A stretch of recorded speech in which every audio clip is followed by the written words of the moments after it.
si aad loo hadal hayaa safarka degdega ah ee la sheegayo in Sharma Boy uu dhawaan ugu ambabixi doono wadanka dibadiisa gaar ahaan dalka Mareykanka waxaana muuqaal uu ka soo muuqday fanaankan uu ku cadeeyay in uu gacanta ku dhigay fiisihii dalka Mareykanka dhawaan uu doonayo in waqti qurux badan uu la qaato taageerayaashiisa ku nool magaalada Minnesota aan iraahdo gobolkaasi Minnesota magaalada Minneapolis iyo guud ahaanba qaybaha kala duwan ee bulshada Soomaaliyeed ay kaga nooshahay wadanka Mareykanka waxa uu sheegay in uu si aad ah ugu diyaar garoobayo munaasabada 1 Luulyo oo uu rajeynayo in uu kula caweeyo fanaaniinta iyo sidoo kale dadka aad u xiiseeya fankiisa wadankaasi Mareykanka arintan ayuu fanaanka ku baahiyay baraha bulshada muuqaal uu kaga hadlayay kuna xaqiijinayay in dhawaan uu ku soo wajahan yahay wadanka Mareykanka halkaasi oo uu sheegay in masraxiyada Mareykanka uu aad u galgali doono isla markaana bandhig faneedyo iyo showyo waaweyn oo ku qaban doono gudaha Mareykanka waxaad moodaa in fanaankan uu yahay fanaankii ugu horeeyay gobol ka mid ah gobolada Soomaalida ka soo shacabxo isla markaana fankiisa uu ka soo hanaqaado magaalada Muqdisho ee xarunta dalka Soomaaliyeed deetana fankiisa uu noqdo mid si aad loo jecel yahay xilligan aynu ku jirno daayirta Soomaaliyeed jiilalka kala gedsan ee dunida dacaladeeda ku sugan ayaa gabi ahaanba si aad u jecel fanaankan heesaha uu soo saarana ay yihiin kuwa markiiba saameyntoodu ay aad meel sare u gaaraan waxa uu dambeysay hees dhawaan uu soo saaray fanaankan taasi oo baraha bulshada si aad u qabsatay sidoo kalena aad looga falceliyay heeskan halku dhigiis waxa uu ma fahantay ma fahmin aan iraahdo ereygaasi oo erey aad u soo caanbaxay isla markaana fanaankan uu siyaabo kala duwan heeskaasi erey bixinada uu soo saaray ay qayb ka ahayd hase yeeshee haddana heeskan ereyada ku jiray ayaa inta badan waxaa la sheegaa in ay ka muuqdeen ama laga dheehan karo ereyo aan anshax ahayn taasi oo dad si aad ay uga falcelinayeen siiba dadka fanka wax ka yaqaano inkastoo fanaankan dhawaanaan bal sheegay warar aad u kala duwan oo iskhilaafsan oo ku saabsan in uu fanka ka baxayo in ay jireen arrimo badan oo aad u soo kordhayay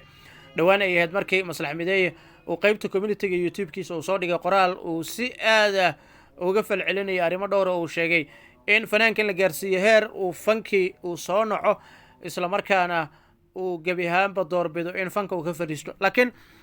fanaankan weli waxaad moodaa in uu fankiisa hibadiisa faneed uu kaga faa'iideysan doono in weli uu soo gudbiyo heesa si teltelana uu baahiyo heesa uu doonayo in baraha bulshada uu ku soo gudbiyo si dadweynaha uu ugu madadaaliyo fanaanka Soomaaliyeed waraysiyo tiro badan oo muddooyinka ugu dambeeyay uu bixinaya ayuu kaga hadlayay heesaha iyo saameynta ay leeyihiin iyo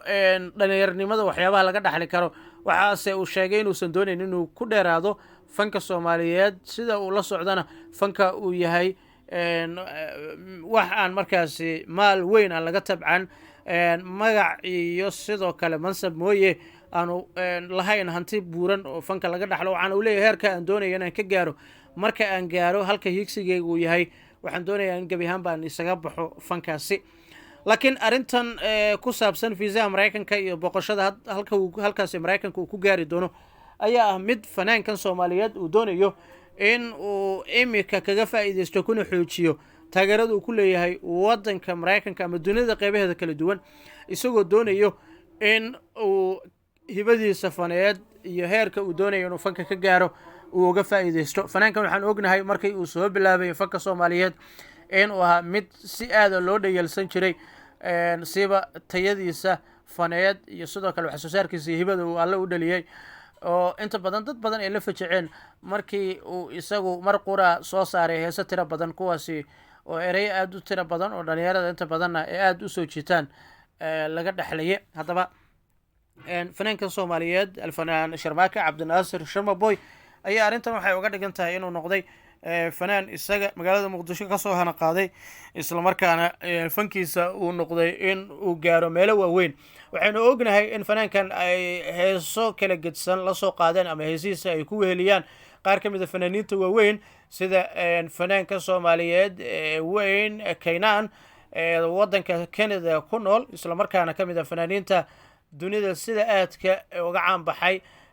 aad looga yaqaan dhanka fankiisa marka la eego fanaan muddo dheer ku jiray fanka isla markaana caalamka oo dhan aad u gelgelay. Marka laga reebo fanaankan uu heeskaasi la soo qaaday ama heesihiisa ku weelinayay, waxaa jira fanaaniin kale oo dhowr ah oo wadamada gaar ahaana Africa iyagu kasoo jeeda, Zambia aan iraahde, dhowr fanaan ayuu halkaasi heeso kula soo qaaday, kuwaasi oo iyaguna markaasi si wada jir ah uga soo muuqday muuqaalo ay iskula jireen fanaankan siiba heeso kala duwan oo iyagu ahaayeen kuwo luqadaha kala duwan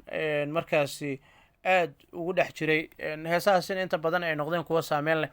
fanaankan waxa uu doonayaa maadaama dad ajaanib ah heeso badan uu la soo qaaday, waxa uu doonayaa haddana in isagoo oo ka duulayo heerka faneed ee uu gaarsiiyey fankiisa, in uu doonayo in haddana uu la kulmo fanaaniin waaweyn si khibrad uu uga korsado, sidoo kale meelo waaweyn uu ku dhiiranayo inuu gaaro. haddaba imika